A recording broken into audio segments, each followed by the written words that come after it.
Ako nga po pala si Andrew, hindi ko tunay na pangalan. Ang kwentong ibabahagi ko sa inyo ay totoong nangyari sa aking buhay kasama ang aking mga kaibigan na nooy kasama ko rin sa boarding house, sina Junjun at Ben. Tatlo po kaming magkaka-boardmate. Iisang room lamang po ang aming nirerentahan noong kami ay nasa college pa. Mula pagkabata ay talagang magkakasama na kami hanggang sa nakapag-aral mula elementary hanggang college ay hindi pa rin kami naghihiwalay. Naiba lang ng course itong si Ben pero kaming dalawa ni Junjun ay parehong course ang kinuha.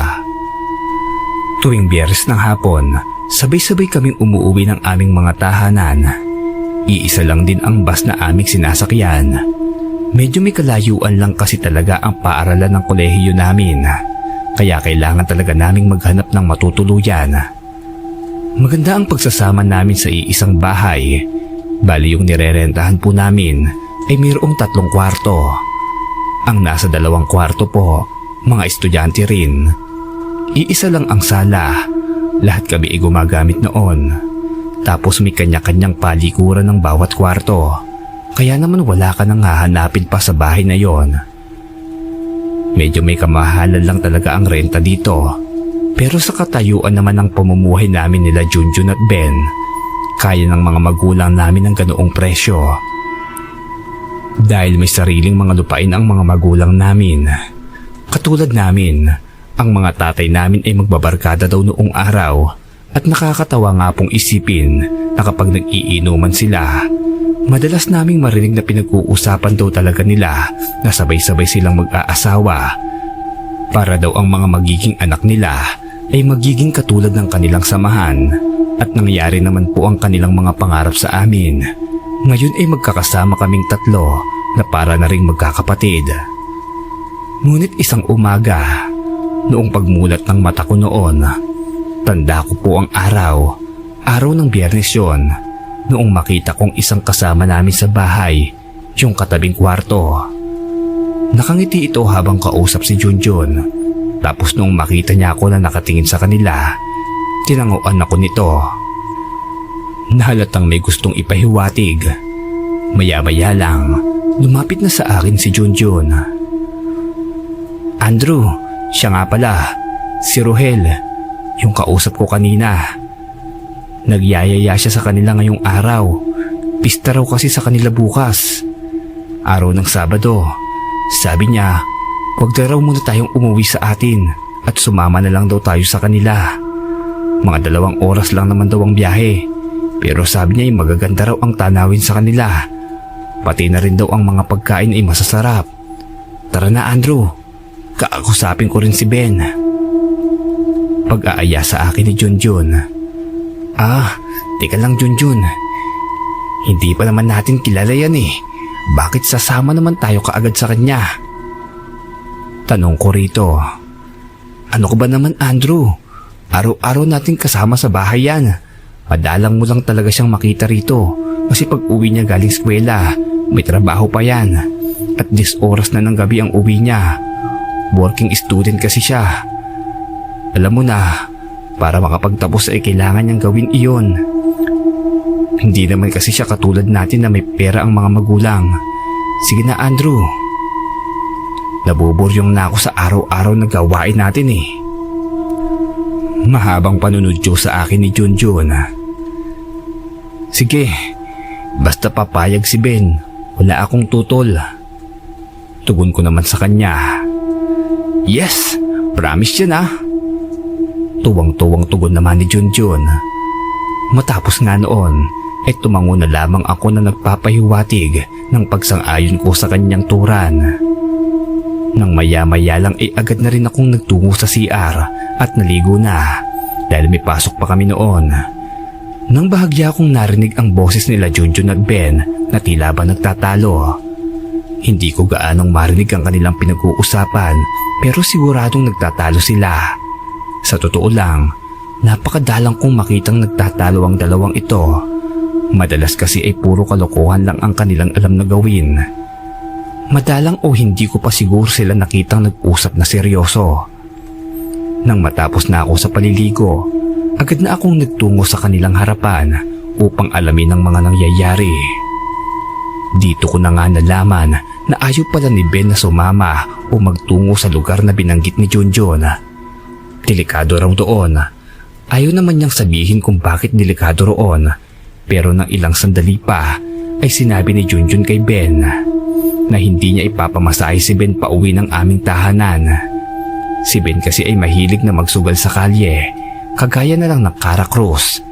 Natalo ang kanyang allowance noon at nakiusap ito kay Junjun na pahiramin muna siya ng pamasahe.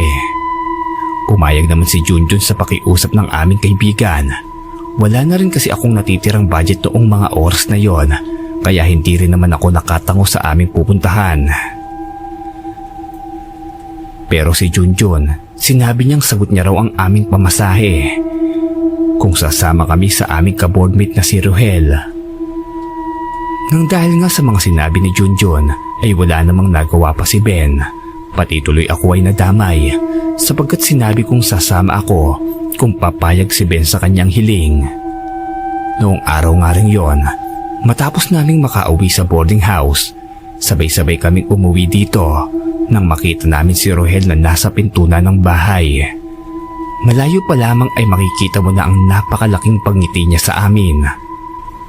Animoy may tila nais na gawin na kakaiba, pero parang ako lang ang nakakapansin. Galak na galak pa kasi ang dalawang mokong nakasama ko. Nang makalapit na nga kami, agad na kaming niyaya nito na magtungo raw sa kanila. Nakakailang lang talaga, kaso ang sabi niya, nahihatid na raw niya roon ang iba pa niyang kasama do sa kwarto nila, kaya kami na lamang daw ang hinihintay doon. Hindi raw siya pumasok ng araw na yon para lang masundo kaming lahat. Agad namang nagtiwala si Junjun at si Ben ay nakasimangot pa rin. Sinisilaw kami ni Rohel sa mga pistahan na marami daw handaan at ibang-iba ang kasiyahan na naroon. Nang matapos na itong magpaliwanag, agad na kaming nagtungo sa kwarto namin upang mag-ayos ng kagamitan, pero sa loob ng kwarto, nagtatalo pa rin ang dalawa. Junjun, sigurado ka ba talaga rito? Tanong ni Ben. Ano ka ba naman, Ben? Masyado kang killjoy. Ayaw mo bang makakita ng mga nagkagandahang dilag sa baryo ni Rohel? Ang sabi niya, magaganda raw mga pinsan niya. Udyok pa ni Junjun. Nanahimik na lamang ako sa kanilang pagtatalo at hindi na nakisabat pa. Nang wala namang magawa pa si Ben at tatlo kaming sumama kay Rohel. Noong nasa bus na kami, ang daming kwento ni Rohel na tila ba inaakit niya kami na para hindi kami umatras. Ang sabi niya, meron daw bakang kinakatay para sa mga bisita, tapos maraming palaro. Marami rin daw mga tao na galing sa iba't ibang parte ng lalawigan. Pero kabaliktaran sa aming inaasahan, noong makarating na kami sa kanilang baryo, ramdam namin na hindi nagsasabi ng totoo si Rohel. Magtatanong pa sana ako na bakit parang niloloko niya lamang kami, pero nauna na si Ben na nagsalita. Rohel, akala ko bang pista sa inyo? Nasaan ang mga tao? Gulong tanong ni Ben. Wala pa tayo sa baryo namin. Huwag kayong mag-alala. Pag nakarating na tayo doon, makikita niyo ang mga sinasabi ko. Paliwanag naman ni Rohel. Masyado ka kasing nagmamadali, Ben. Maaari bang maghintay ka na lang muna? Paggalit na wika naman ni Junjun. Dito na ako nagsalita at sinabing, Rohel, seryoso ka ba talaga? Ang sabi mo sa amin, pista sa inyo. E di sana may mga kasabit tayong mga tao na pupunta doon sa baryong sinasabi mo. Tanong ko naman sa kanya. Ang sabi ko sa inyo, bukas pa ang pista. Wala pa talaga kayong makikitang nagtutungo sa aming baryo. Kaya ko lang naman kayo pinapunta ngayon kasi wala naman tayong pasok bukas. Siguradong uuwi kayo sa mga bahay nyo, kaya hindi ko na kayo maiimbita.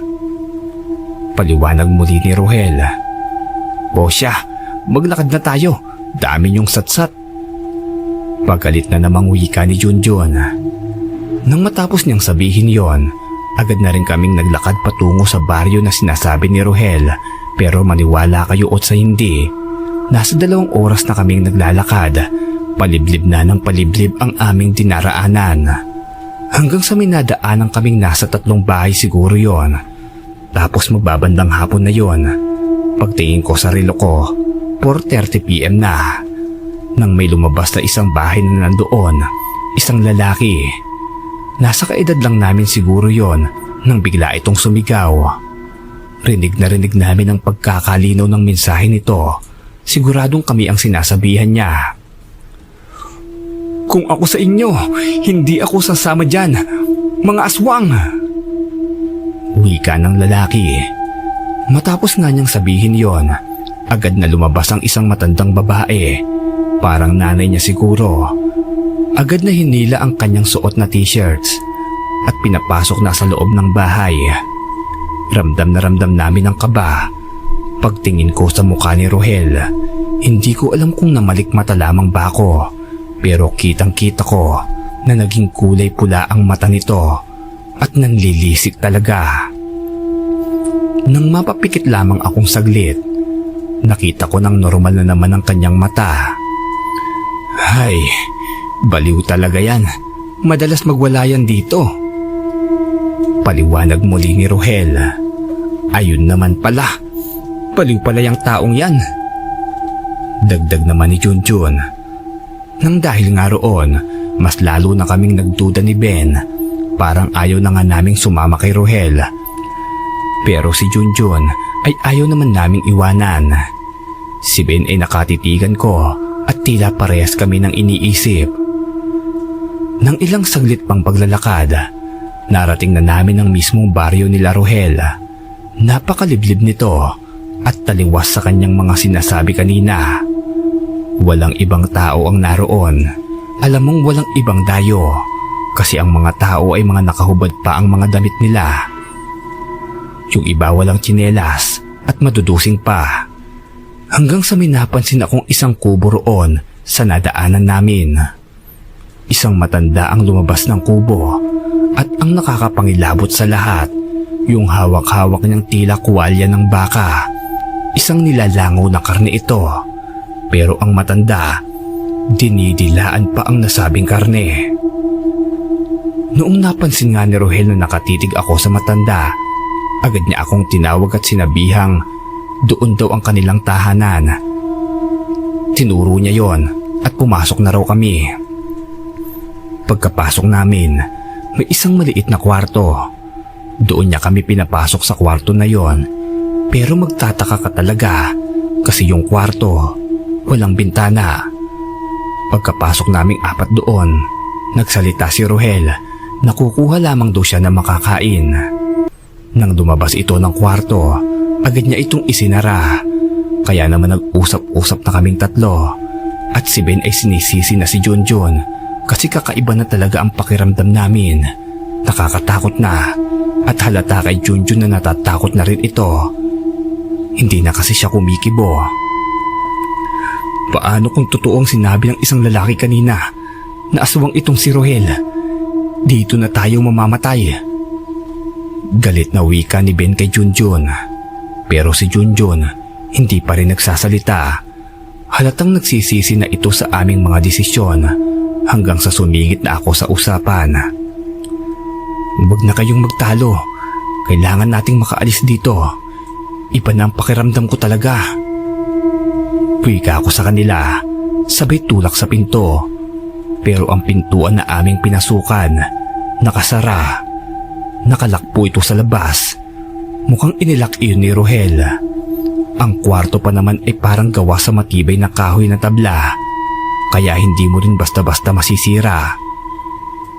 Nang makapansin ako ng siwang dito, sumilip ako mula sa labas. Nang makita ko ang napakaraming tao na malapit sa bahay na aming kinaroroonan, nag-uusap-usap ang lahat at nakatitig minsan ang iba pa sa aming kinaroroonan. Halatang may nais silang gawing masama sa amin. Dito na nang hilakbot ang buo kong katawan nang makita kong may hawak-hawak na gulok ang isang lalaki at hinahasa niya ito ng daladala niyang hasaan sa kaliwang kamay. Sa kanang kamay niya ay isang matalim na gulok na patuloy lang na hinahasa. Nang makita ko si Rohel na papalapit na sa aming kinaroroonan, may dala-dala itong isang balde. Hindi ko alam kung ano ang laman nun, pero nang maya-maya pa ay may tumutulong likido rito. Nang pagmasdan kong mabuti, parang kulay dugo ito. Nang inalis ko ang pagsilip ko sa butas, nakita ko ang dalawa kong kasama na nakasilip din sa ibang butas pa, at nang matapos sila sa pagsilip, nagkatitigan kami. Kitang-kita ko ang kaba sa mga mukha nila. Nang ilang sandali pa, may napansin akong isang bahagi ng kwarto na parang plywood lang ang nakatapal dito. Alam kong madali lang itong butasin at makakalabas kami roon. Pero hindi ko muna iyon pinakialaman. Alam ko kasing kapag gumawa ako ng hakbang ay makikita nila ang aming pagtakas. Kaya ang ginawa namin, naghintay lamang kami sa pagbabalik ni Rohel. Nang maya-maya lang, bigla na nitong binuksan ng pinto at may daladala itong pagkain. Sinabawan ang daladala niya pero hindi kami kumain. Natatakot kasi kami noong mga oras na yon. Nang nagsalita nga si Ben sa kanya, "Rohel, tapatin mo nga kami. Ano ang plano niyo sa amin?" Matapang na tanong nito. "Huwag na kayong maraming tanong pa. Kumain na kayo at bukas ay malalaman niyo ang dahilan." Nanlilisik na mga matang tugon nito. Nang dahil nga roon, hindi na kami nagtanong pa. Agad na kasi itong lumabas ng kwarto at hinabol pa nga ni Junjun upang hindi maisara ang nasabing pintuan, pero hindi niya ito naabutan. Tuluyan na naman kaming naikulong ni Rohel. Nang ilang oras pa ang nakalipas, may narinig kaming mga hiyawan sa labas, pero napakadilim pa talaga. Wala kaming matanaw maliban sa mga sulo, mga apoy na nasa dulo ng mga kahoy, tapos napakaraming mga tao. Nagsisigawan ng mga ito. Nang malayo pa lamang, napansin ko ang lalaking nadaanan namin kanina, yung sumigaw at sinabi ni Rohel na baliw daw. Siya ang isa sa mga tao na naroon. Nang maya-maya pa, nakita namin sa butas na aming sinisilipan, may isang kubo ang binuksan nila, at nang pumasok ang ilan doon, lumabas na lamang ito na may kasamang dalawang babae. Parang katulad rin namin na nakakulong ang mga yon. Hanggang sa doon na sa aming kinaroroonan nagtungo ang mga tao at binuksan nila ang bahay ni Rohel, kaya naman nakalabas din kami. Umiiyak ang dalawang babae na nagsabing inimbita rin daw sila ng kakilala nila, tapos ikinulong sila. Dito na nagsalita ang matandang babae, yung nanay ng lalaki na sumigaw kanina sa amin. "Muntik na kayo. Mabuti at nagkaroon kami ng lakas na loob na pasukin ang baryo na ito. Noon kasi, iilan lang kami at walang matibay na puwersa para paalisin ang mga aswang dito. Tama nga ang hinala namin. Lahat kasi ng mga tao na iniimbita nila ay hindi na namin nakikitang dumaan pang muli sa harap ng aming mga bahay. Ngayon ay naghingi na kami ng tulong sa kabilang baryo para samahan kami rito. Malakas kasi ang kutob ng anak ko na mga aswang ang mga nakatira dito." Mahabang paliwanag ng babae. Sobrang pasasalamat talaga namin noon. Akala ko Sir DM katapusan na namin noong mga oras na yon. Si Rohel naman at ang iba pang mga kasama nito, mabilis na raw na tumakas. Inireport na rin ito sa barangay sa kabilang baryo, pero ang sabi nila, wala daw nakalista sa kanilang mga taong taga roon. Hindi daw nila alam na may mga nakatira pala sa ganoong kalayang lugar. Napakaliblib na raw kasi noon. Si Junjun naman, hindi kami matitigan ng maayos. Alam niyang siya ang may kasalanan ng lahat ng ito. Hanggang sa mga panahon po ngayon, dala-dala pa rin namin ang karanasang iyon. Grabe po talaga. Si Rohel naman ay hindi na nagpakita pa sa amin. Kahit sa boarding house, wala na rin siya. Hanggang dito na lamang po Sir DM. Hindi ko po kayo pinipilit na maniwala sa aking mga kwento. Hanggang dito na lamang po ang kwento ng isa sa mga sender natin. Sana igalang po natin ang istorya niya, makatotohanan man o hindi. Ang importante ay nabigyan niya tayo ng aral sa kanyang kwento.